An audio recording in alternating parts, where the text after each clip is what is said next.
City express news channel को subscribe करो और वीडियो अच्छे लगे तो लाइक ज़रूर करो। आरंभ है या उनका शिलान्यास कार्यक्रम होगा। इस कार्यक्रम में आए हुए सभी अतिथियों का, माननीय सांसद और मंत्री महोदय का हम बीकानेर परिवार की ओर से हार्दिक जुड़ता है। मेरा आदरणीय अर्जुन राम जी से निवेदन है कि कृपया अपने उद्बोधन से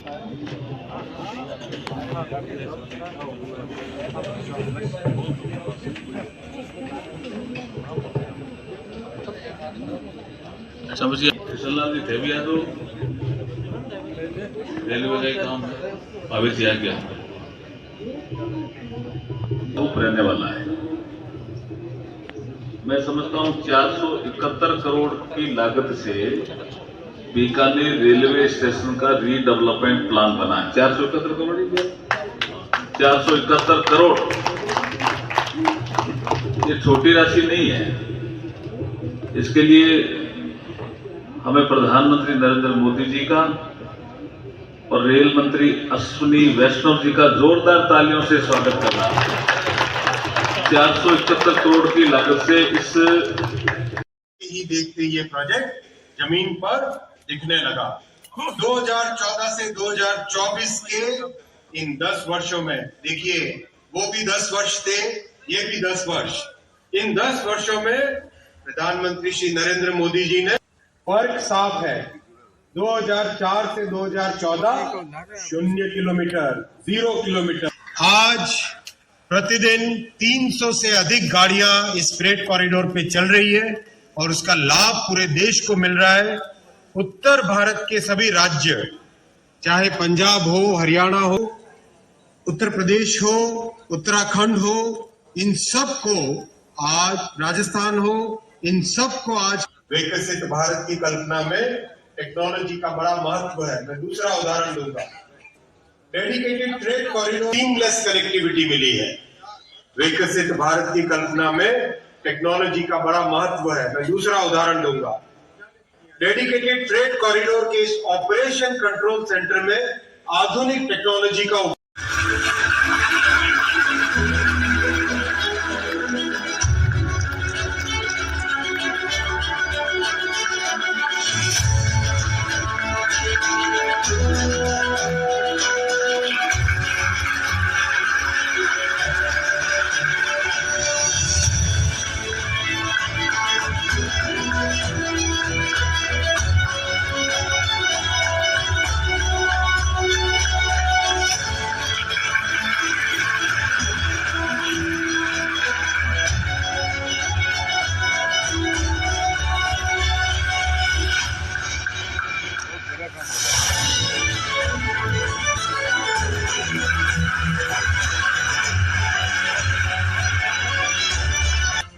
दशक के अंत तक भारतीय रेलवे का पूरी तरह कायाकल्प होने जा रहा है। इसी क्रम में प्रधानमंत्री जी द्वारा आज देशवासियों को दी जा रही है कि आज 10 नई वंदे भारत, 4 वंदे भारत और आरामदायक सफर का अनुभव एवं माल ढुलाई को मिलेगी अभूतपूर्व गति।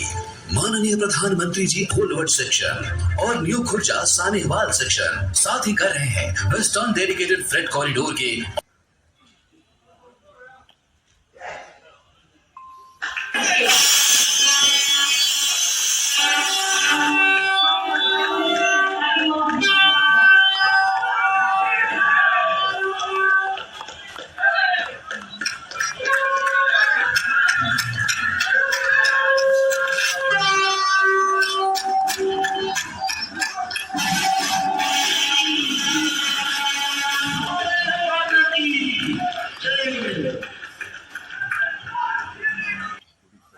गुजरात के लोकप्रिय मुख्यमंत्री श्रीमान भूपेंद्र भाई पटेल, कैबिनेट में मेरे साथी रेल मंत्री श्री अश्विनी वैष्णव जी, नई योजनाएं शुरू हो रही है। अगर मैं साल 2024 की ही बात करूं, 2024 के इन करीब करीब लोकार्पण और शिलान्यास हो चुका है। पिछले 10-12 दिन की बात करूं, पिछले 10-12 दिन में ही 7 लाख करोड़ रुपए से ज्यादा की परियोजनाओं का लोकार्पण और शिलान्यास हुआ है। सौगात दिया रेलवे ने, सौगात दी। देखिए, ये बीकानेर रेलवे स्टेशन पर जो आज देश भर में 85,000 करोड़ से भी ज्यादा रेल परियोजनाओं का जो लोकार्पण हुआ, शिलान्यास हुआ, उसका एक कार्यक्रम था। यहाँ हम जितने भी डीआरएम साहब सहित बीजेपी के पदाधिकारियों के सहित रेल में क्या हो रहा है उसको सुनने का, और ये इतना जो तेजी से विकास हो रहा है इसका लाभ बीकानेर को भी मिलेगा। जी सर, 10 वंदे भारत के आज किया है, ट्रेन है, बीकानेर को भी वंदे भारत। बिल्कुल ये डिमांड वाजिब है आपकी। और जैसे आज प्रधानमंत्री मोदी जी ने कहा है कि बहुत से राज्यों में वंदे भारत पहुंची है, हमारे राज्य में एक ट्रेन पहुंची है, लेकिन बीकानेर को भी मिले, ये हमारा प्रयास रहेगा। ये एक महत्वपूर्ण एक हमारा जो प्रायोरिटी सेक्टर भी आप कह दीजिए कि हम विकास के साथ साथ विरासत को भी सुरक्षित रखना चाहते हैं। इसलिए वन डिस्ट्रिक्ट वन प्रोडक्ट की जो शुरुआत आज बीकानेर में हुई है रेलवे स्टेशन पर, तो हमारा विरासत और विकास दोनों साथ साथ चलेंगे, तभी देश विकसित भारत बनेगा। आप उस चर्चा में सम्मिलित थे, ये वाकई बड़ी समस्या है, इसमें कोई शक नहीं है, और दशकों से ये समस्या बीकानेर में रही है। लेकिन अब जो एक विषय चल रहा है दोहरीकरण का, उसकी एक बैठक जयपुर में हुई थी रेलवे के जीएम ऑफिस में। उसके बाद से चीफ सेक्रेटरी राजस्थान की अध्यक्षता में एक बैठक होने वाली है, और मैं मुख्यमंत्री जी से भी इस दिशा में बात करूंगा कि जो चीफ सेक्रेटरी की अध्यक्षता में एक बैठक होने वाली है, उस प्रपोजल को फिजिबली और टेक्निकली वाइबल अगर वो मान लेते हैं, मुझे लगता है मान लेंगे, ऐसा लगता है।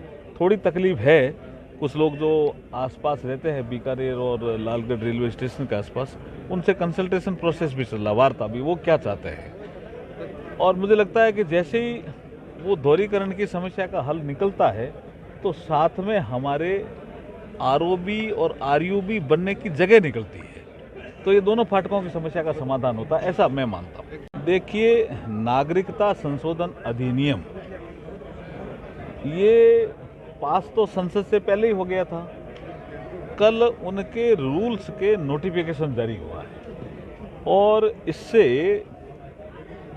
जो पर्टिकुलरली 3 देशों से, विशेष करके पाकिस्तान, बांग्लादेश और अफगानिस्तान से जो धार्मिक प्रताड़ना के कारण, ये शब्द बहुत महत्वपूर्ण है, धार्मिक प्रताड़ना के कारण जो भारत आ गए हैं वो हमारे ही नागरिक थे, उनको नागरिकता देने का ही ये काम है, नागरिकता छीनने का नहीं है। विपक्ष क्यों विरोध कर रहा है मेरे समझ में नहीं आ रहा। ये नागरिकता देने का है, छीनने का है ही नहीं।